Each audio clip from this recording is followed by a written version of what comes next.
Some call it death by PowerPoint, but I prefer to think of it as an addiction, the over-reliance on slides as a reminder of what to say next. You'll have heard the rule, I'm sure, that you should never turn your back to an audience, but of course that's precisely what happens so often with slide presentations, because the speaker has got slides with so many words, so much information on them, that they're terrified of saying something that's not aligned with that, and as a result spend the whole time looking at the slides rather than actually engaging with the audience. And I am sure you have had this experience of sitting in an audience thinking to yourself, thank you, I don't need the slides read out to me. I am a literate human being.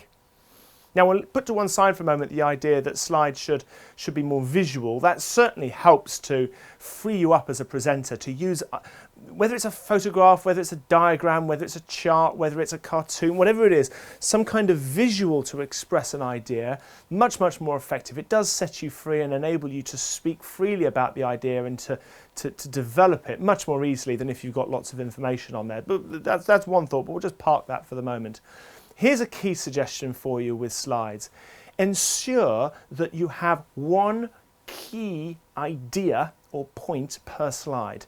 In other words, even if you changed nothing about your slides, prioritize the most important thing that each slide is designed to achieve. Because what that will enable you to do is to, as it were, direct the audience's attention to what's most important and to add value by offering them, as it were, a shortcut, rather than doing what so often happens, which is simply to run through everything on the slide with no particular prioritization. So identify the single most important thing. Without changing any of your slides, that will make a difference. Next step, if you are prepared to make some adjustments to your slides, I suggest that you do break them down. Better to have, say, 6 slides with one key thing per slide, rather than one slide with 6 things packed into it. Final tip when considering presenting with slides is this. If you need to look at the slides for a moment, then try to make it a glance and then come back to the audience. Stay as quiet as you can when you're looking at the slide, because as soon as I start doing that and I'm talking whilst looking away, I lose the connection. If I was to stand here for a moment, I could just have a little glance like that and then continue the flow. It only takes a second or two, a little glance, and then you're back to the audience. Slides are there, let's remember, to be a visual aid for the audience, not to be a visual crutch for the presenter.